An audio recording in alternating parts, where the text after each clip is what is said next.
Today, I am going to be talking about the second section of A Life of Happiness by Thrangu Rinpoche.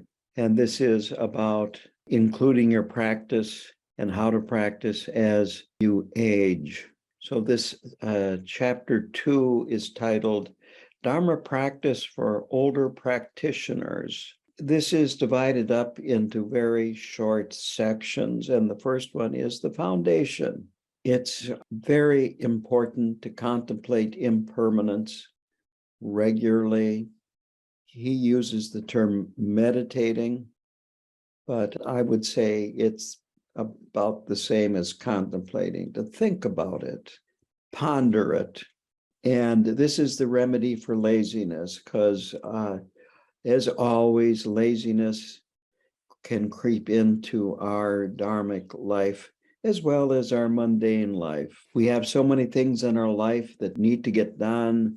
We get distracted. We have too much attachment to things and people. On the other hand, we're capable of practicing. We are human beings. And he stresses this, that we are in the best possible realm, which is the human realm. And then, as you know from your Nundro practice, that we have these freedoms and endowments in the human realm, which make our human life extremely precious. It is only in the human realm that we can practice. So we need to cherish our human life. No matter how wealthy we are, we leave it behind at death. And no matter how powerful we are at the time of death, it all is left behind. In fact, that just reminded me of a poem, which I am going to read. It is by Percy Shelley, and it's Ozymandias. And that is another name for one of the great Egyptian emperors. So here is the poem. I met a traveler from an antique land who said, "Two vast and trunkless legs of stone stand in the desert. Near them on the sand, half sunk, a shattered visage lies, whose frown and wrinkled lip and sneer of cold command tell that its sculptor well those passions read, which yet survive stamped on these lifeless things. The hand that mocked them, the heart that fed, and on the pedestal these words appear. My name is Ozymandias, King of Kings. Look on my works, ye mighty and despair. Nothing beside remains. Round the decay of that colossal wreck, boundless and bare, the lone and level sands stretch far away." If you want, contemplate that poem, a few powerful people. He says we need to look at impermanence as inspiration, not as depressing. From the book, quote, "The Buddhist texts say," he doesn't mention which one, but this is the quote, "In the beginning, impermanence helps us to enter the gate of Dharma. In the middle, it is the whip that makes us practice with diligence. In the end, meditating on impermanence is the companion for attaining the result." So his commentary is that it's not perhaps pleasant to think about impermanence and the possibility that you could die at any moment, but it directs our interest to the Dharma in the beginning. And once we're on the path, it keeps us motivated to keep practicing. It prevents us from dropping our practice. And if we do get lazy and start practicing less, then the remedy is, of course, to meditate and contemplate impermanence. So it is, you might say, the cause of diligence. And then the companion for attaining a result means that eventually realize it helps us attain the results that we're looking for. So he talks about observing impermanence in our daily life. The great Milarepa once said, quote, "I have not read the words of the teachings because all the phenomena are teachings," end quote. That just by observing impermanence in your life and your surroundings, you can understand it. You don't have to read a complicated text on impermanence. You see it happening all around you. You have a car. My maintenance required light just went on because of impermanence. My house is constantly, you might say, trying to get my attention. I need new paint one of these years on the outside of the house. The deck needs to have new stain put on it. This needs to be done. The lawn needs to be mowed, and on and on and on. It's never ending. Oh, yes, the LP tank needs to be refilled. At this time of the year, a month, I always get bills for some reason or another that need to be paid. And I pay them, and then next month they come back again, and you owe us more money because it's a new month, and so on. That, this is life. This kind of put a smile on my face that Thrangu Rinpoche said that watching the news is good for you because it shows you impermanence in the world. It shows you that there are natural and human-made disasters happening all the time. So in Buddhism, inner impermanence is described in the four sufferings of the Four Noble Truths, which is birth, old age, sickness, and death. So then he goes on to talk about some verses from the preliminary practices, or Nundro, and quote, "Second, the world and its sentient inhabitants are all transient, especially beings' lives are like water bubbles. Who knows when I will die and become a corpse? Since Dharma will help then, I will practice diligently." So again, contemplate impermanence.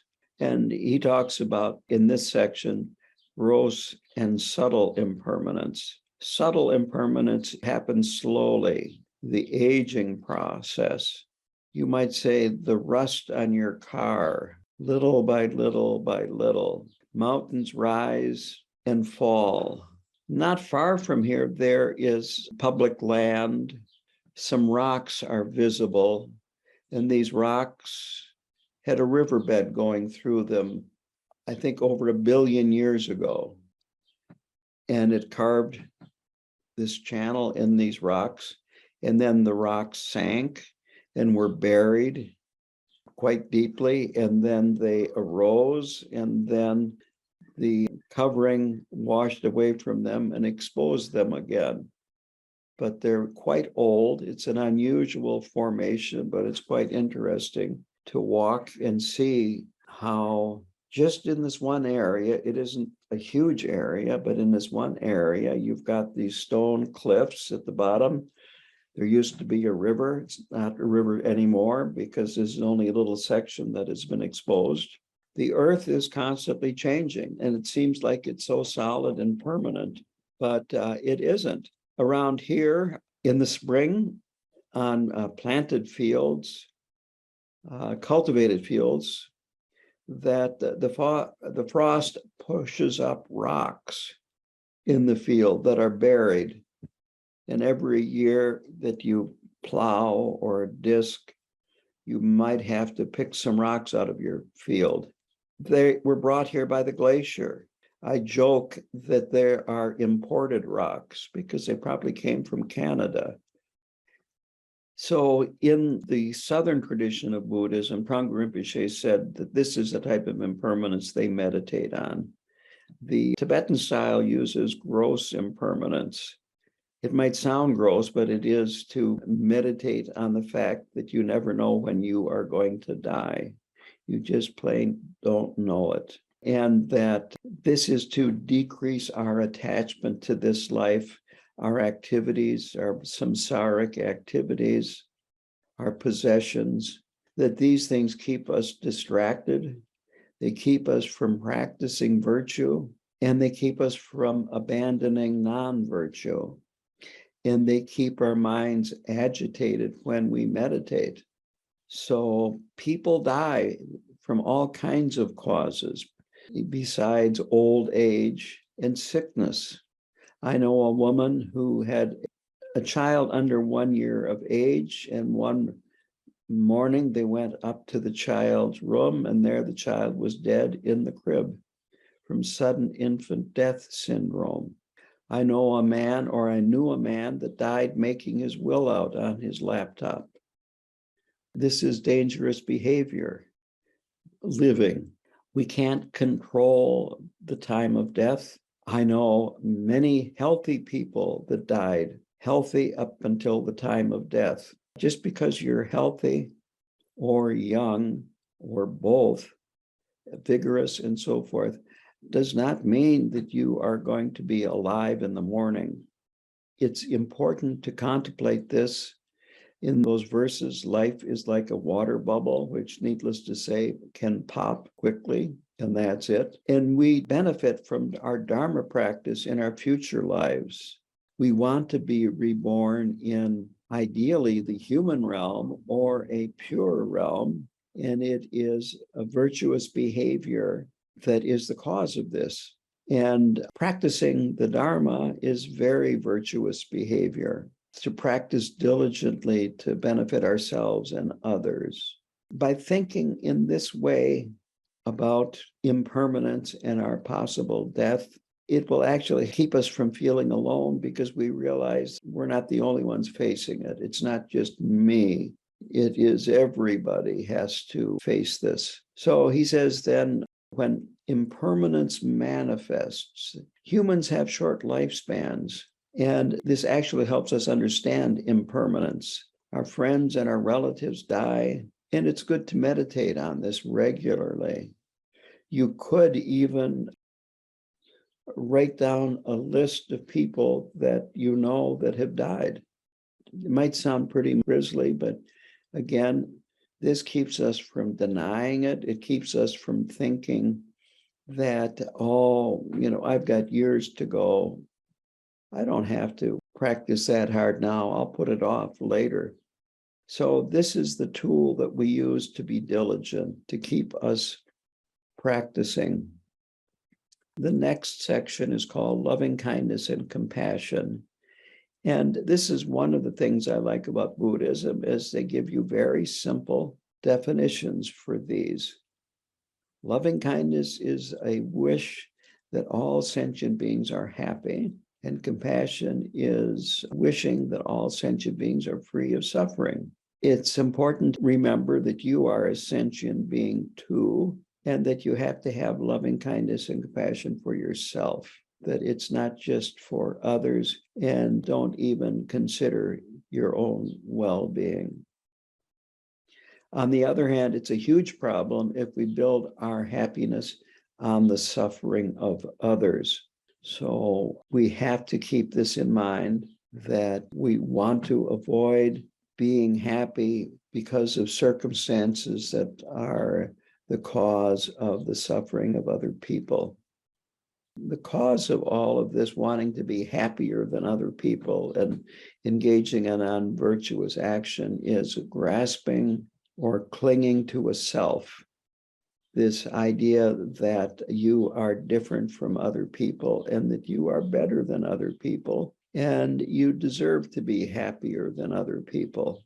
He says that it's not particularly bad, but when you're thinking this way and taking advantage of others for your own happiness, it is a problem. The remedy is to contemplate that others want to be happy and others want to avoid suffering like you. I remember attending a teaching of Mingyur Rinpoche's where he talked about even a crocodile wants to avoid suffering and wants to be happy.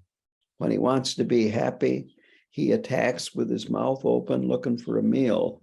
And if he thinks he is going to suffer, he backs away and gets away. The mosquito will try to avoid you slapping it. They don't want to suffer either. It's important to remember this, that all sentient beings want to avoid suffering and want to, you might say, be happy, be fed, and so forth. This is what helps us see what we have in common with others. And so we want to treat others with loving kindness and compassion like we do ourselves. And it's necessary to do this to ourselves as well. If we don't know how to have compassion for ourselves, loving kindness for ourselves, it really gets to be impossible to do it for other people because we don't know how to do it. We start doing it for other people for our own personal reasons, like you're thinking, I will tell this person I love them, but they better tell me I love you back. And if they don't, after a certain length of time, your patience runs out and you say, bye-bye.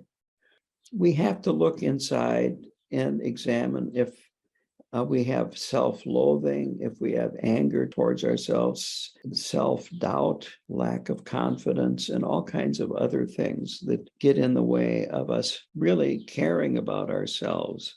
He talks about equalizing self and others, and it's just kind of a segue into what he was just talking about, and that is that equalizing self and other is an excellent practice. It reduces self-clinging. And to equalize self and others, it is to understand that all sentient beings are exactly the same as we are. They want to be happy. They want to be free from suffering. This can help us abandon thinking that we are more important than others. You might say the next step to this process is exchanging self and other. He does not mention Tonglen, but that is one practice, the practice of taking and sending. So the practice of exchanging self and others, as he describes it in the book, is to put ourselves in someone else's position. How would you feel if you became the object of your anger? How would you feel if you were suffering, let's say, from cancer, like somebody that you might know is? And by thinking in this way, we gradually tame our mind and we become kinder and more compassionate. We start realizing that the reason why people cause us trouble is because they're suffering. They might be having a bad day, they might be having a bad week, they might be having a bad lifetime, but they're in a lot of pain. And it comes out by behaving in a way that we don't particularly care for. So it's good to put yourself in the place of the other person. You might say, see how they feel. Now, as I said, he doesn't talk about Tonglen, but Tonglen definitely can work here. We've talked about this in some of the other books we've studied. Very simply, it is visualizing another person in front of you that is suffering. And when you inhale the cause of their suffering. It could be something like health. It could be poverty. It could be that they're angry all the time or whatever.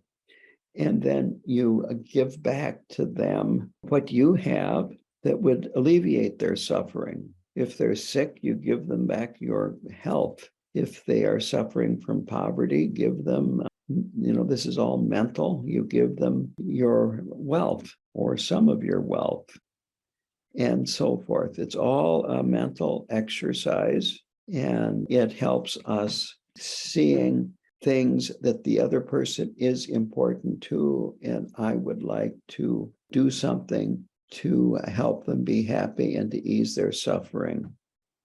So when we inhale, we're taking on the suffering of the person in front of us.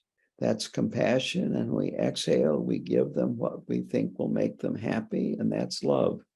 So this is an exchange of happiness or loving kindness and compassion.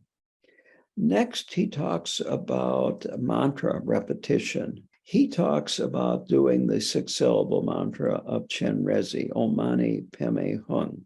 And so when you're doing that mantra, and at least in Tibet, the Tibetan tradition is to do that mantra when you've got a little extra free time, besides doing the whole practice. But just let's say you're outside sitting on a lawn chair. Well, take your mala and go Om Mani Padme Hung, Om Mani Padme Hung, Om Mani Padme Hung, Om Mani Padme Hung, and to visualize Chenrezig is in front of you. The idea here is that his wisdom mind is always present, and this is just an acknowledgement of that. Sometimes you can add the syllable Hri, which is the seed syllable of Chenrezig, and it's at his heart center. And this Hri embodies the wisdom mind of Chenrezig. And that means loving kindness and compassion that seeks to benefit every sentient being is embodied in that Hri in his heart center. So this, when we say Om Mani Padme Hung Hri, that is emphasizing that wisdom mind, which is always present. And he mentions also Manjushri and Vajrapani, and they're part of the visualization that we do for the Amitabha practice, by the way. So Manjushri represents wisdom and Vajrapani represents power. And he talks about them being three protectors: wisdom, compassion, and power. Now, he gives two explanations for the meaning of the mantra, and it's called the Mani mantra, or just saying the mantra is referred to sometimes as just doing manis. Mani means jewel, and it represents the wisdom of Chenrezig's mind. Peme or Padme means lotus. The plant grows in the mud of a swamp, or if you would like, the mud of samsara. Yet the flowers are pure and untainted. So when you're practicing Dharma, this is kind of an acknowledgement that we know what should be cultivated and what needs to be abandoned. That Mani represents cultivating the 10 virtues and realizing the state of Buddhahood. Padma means jewel on the lotus, which is another name for Chenrezig. He also says that it doesn't matter if you use the Sanskrit pronunciation or the Tibetan pronunciation. The Sanskrit is Om Mani Padme Hum. The Tibetan is Om Mani Padme Hung. And it doesn't matter. We had this discussion about mantra pronunciation in retreat that I did, and the conclusion that I came to was pronounce it the way Khenpo Karthar Rinpoche pronounced it. He seems to have done quite well pronouncing it that way. You couldn't ask for a better result as far as I'm concerned. And he had a thick accent from Kham. Yeshe Gyamtso, the translator, once said, he kind of sounds like a hick when he's talking, kind of like someone with a Southern accent from the Appalachia. I think he explained it this way. Speaking Tibetan would be comparable to speaking in English like this. Oh, shucks, y'all, let's talk about the Dharmakaya. He did all right. And I'm sure that Thrangu Rinpoche had the same accent. And many of us in retreat, the men at least that I had contact with, I only had contact with the men, but we were really surprised when Taisitu Rinpoche came and gave talks to the retreat, because he has a Lhasa accent, and that was the pronunciation of the Tibetan that I had studied. And suddenly I could pick out actual words and phrases when a Tibetan was talking, because it was so different from Khenpo Karthar Rinpoche's accent. In fact, Khenpo Rinpoche once said this: nowadays in Tibet, when people from different remote parts of Tibet get together and talk, they find it easier to speak Chinese because they both understand Chinese and they don't understand the Tibetan that each of them speak. So pronounce it with Sanskrit or pronounce the manis with the Tibetan. It doesn't matter, but I think it's important to pronounce it the way your main teacher would pronounce it. So then the next section is the 6 realms of rebirth as the 6 afflictions. So now here, there's this correlation between a psychological state of mind, a klesha, which means poison of the mind, and the realm that you are in. And this is related to the 6-syllable mantra also. So the mantra represents liberating beings in these 6 realms, the 6 classes of beings, and each has their own suffering. So there's 6 types of suffering, and then 6 mental afflictions. And we recite the mantra to free all sentient beings from the 6 realms and from the suffering associated with that realm. Plus, we're doing this so that we won't be reborn there, where it purifies our mental afflictions as well. So by doing this mantra, we're benefiting others and we're benefiting ourselves. Frequently, this is called the 2 benefits. So now he goes through the 6 realms, starting with the full God realms. And we take birth there in the full God realm because we have done a lot of virtuous things, but we have become very prideful, that we are arrogant. And so by reciting the syllable OM, which really is just the beginning, it can mean different things. It can mean like body, speech, and mind.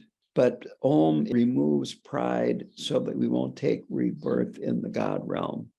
And the suffering of the God realm is the pain of knowing that death is impending and then not being able to do anything about it. Because the gods have a certain amount of clairvoyance and they foresee that they are going to die and be reborn in a lower realm and lose all of this pleasure. So reciting this syllable helps remove this kind of suffering, arrogance. And then the ma, that's in mani, this removes suffering from the demigods or the asuras. And they're born as demigods because there is this intense feeling of jealousy. They've accumulated a lot of good karma, but they still are jealous and they're constantly quarreling and fighting with the full gods because of their intense jealousy.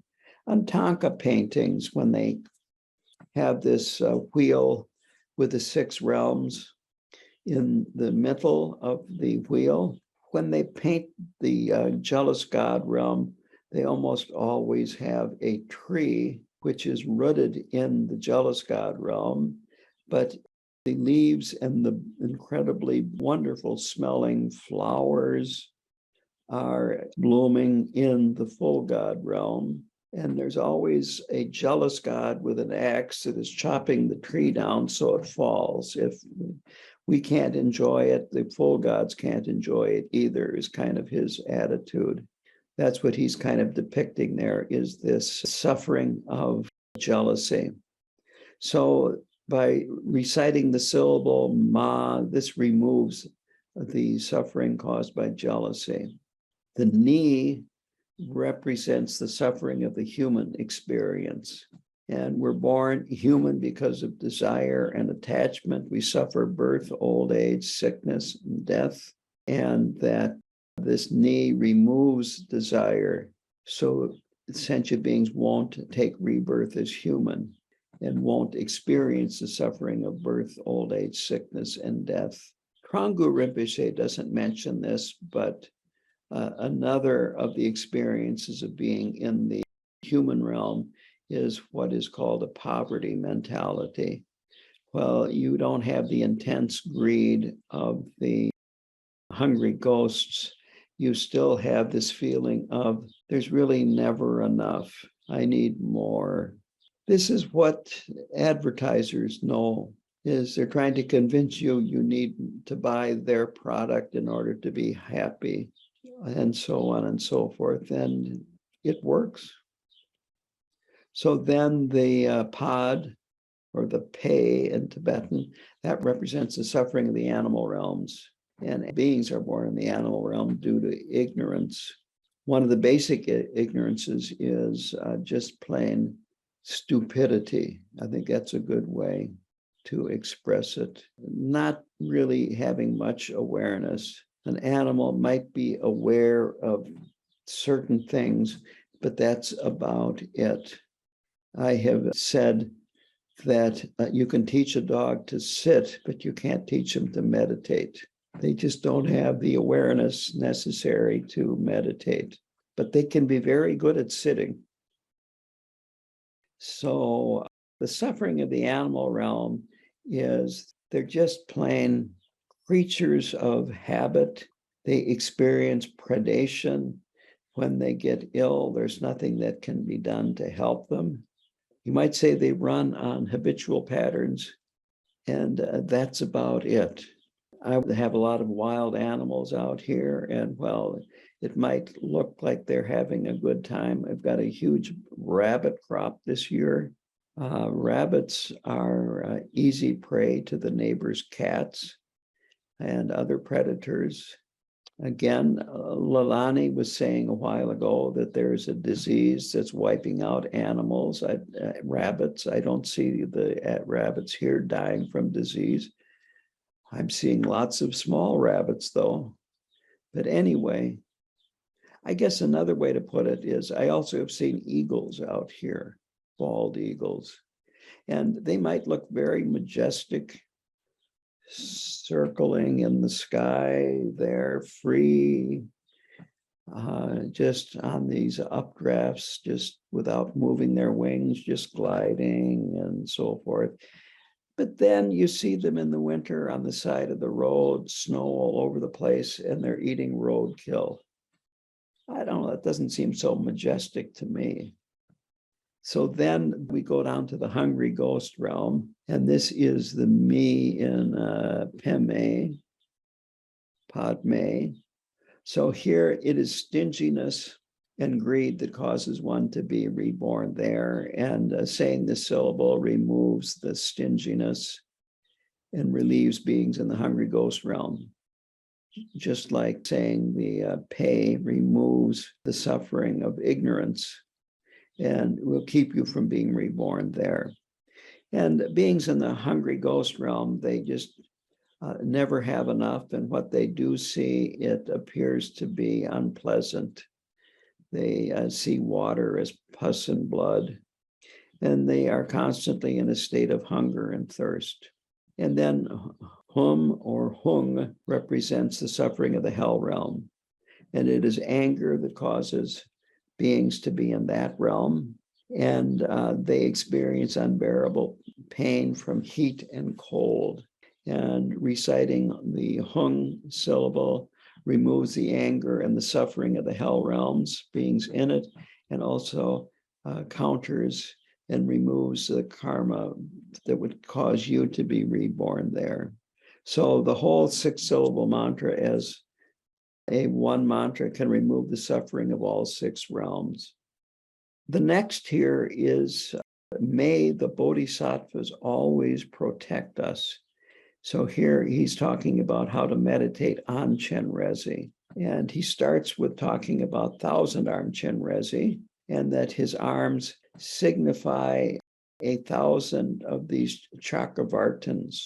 He uses the phrase wheel-turning kings, very powerful beings.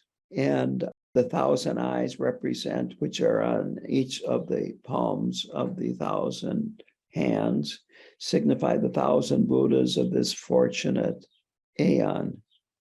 And so we can pray to either 4-armed or 1,000-armed Chenrezig for protection.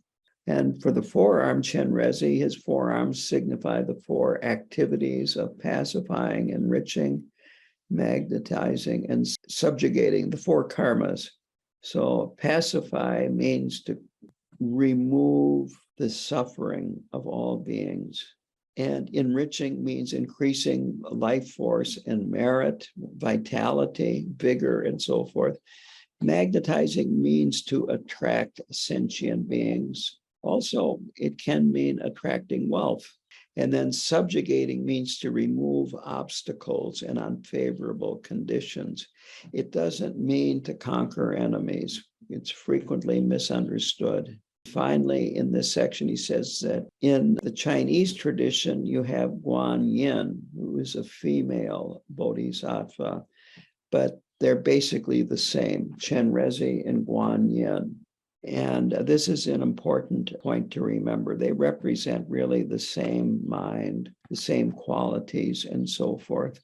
And of course, these are qualities of our mind too. It's not something that we're missing. It's something that we haven't made a connection with in our own mind.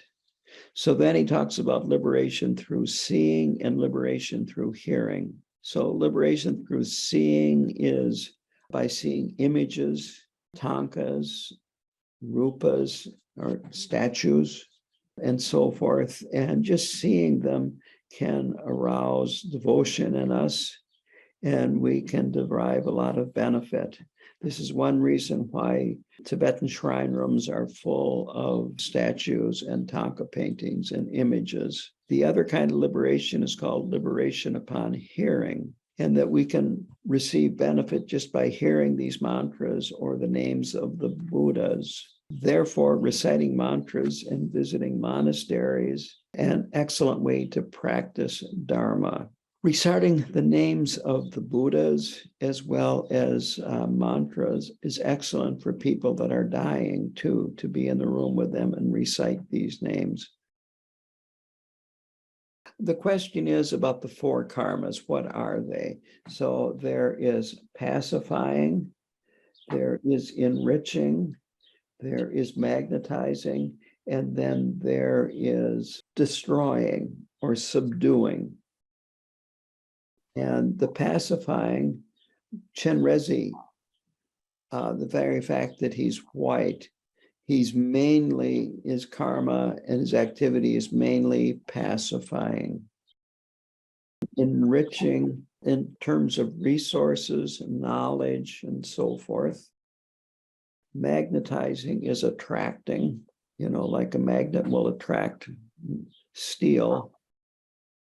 And then destroying or subduing. What this means is obstacles to Dharma and Dharma practice. It's not like we're going to destroy Putin in that sense. The question is that this seems more of a general introduction to Buddhism class rather than geared towards older practitioners. And what he is doing is just reminding us of these very basic things. It's easy to think, well, I already know this, I can put this aside, but you never put it aside. It's not like public education. Well, now you're in college. What happened in the seventh grade isn't very important. This is important if we are going to practice when we are older, that we have to keep in mind diligence, that we could die at any time. We have to keep contemplating these things rather than thinking, oh, okay, I've already dealt with that. I'll just check that box off, and then we'll go to the next box and check it off. Now, where I ended today is just before we get into Medicine Buddha, or he gets into Medicine Buddha and how to use Medicine Buddha when you are sick.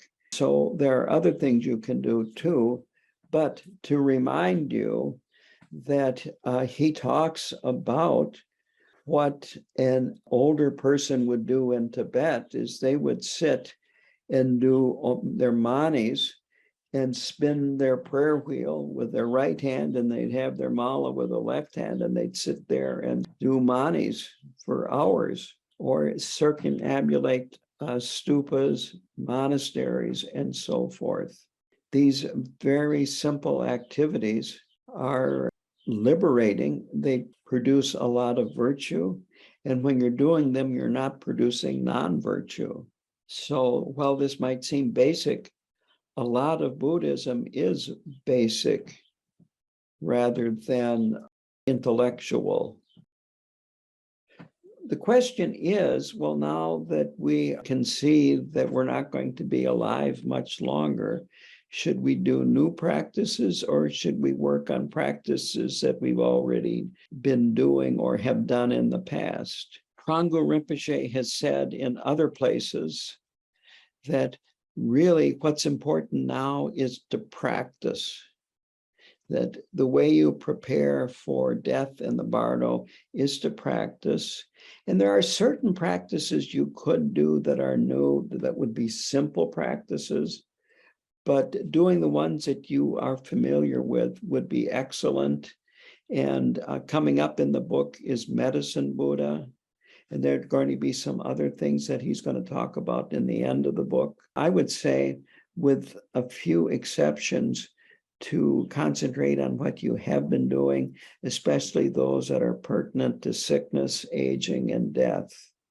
It is said, I'm not sure who said it, but it was an Indian like Atisha, but I'm not sure he said it. But he said that the Indians practice one deity and realize all of them. The Tibetans practice all of the deities and realize none of them. So the question is about the iconography of Chenrezig. The idea is that Chenrezig is an enlightened being. He's really a fully enlightened Buddha, but he manifests like a bodhisattva.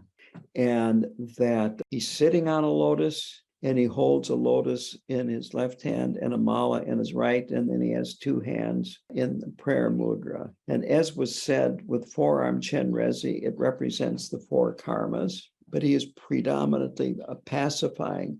And karma means, in this case, activities, as opposed to karma from actions that you have done. It is four types of activity. And being white, his main karma is pacification. And so he protects. He's a protector in terms of he protects by his compassion and kindness, loving kindness. Chenrezig means the all-seeing one. In thousand-arm Chenrezig, he has an eye in the palm of each of his 1,000 hands, signifying that he is also seeing the cries of all sentient beings. The mala symbolizes activity, that he's doing something to alleviate the suffering of all sentient beings. And again, the lotus is used throughout the iconography of Tibetan Buddhism and other forms of Buddhism, is that it's a beautiful plant. It grows in ponds and swamps, and at the bottom, it's rooted in the mud. And the idea is, in the slime and the muck of samsara, enlightened mind can bloom totally unstained by what is the cause of this beautiful bloom, or what's feeding that beautiful bloom, this slime and the muck. And that even water does not stick to the petals of a lotus flower, that it beads up on it, runs off. So it's unstained, it's beautiful, fragrant, and yet what is causing its growth is the slime and the muck.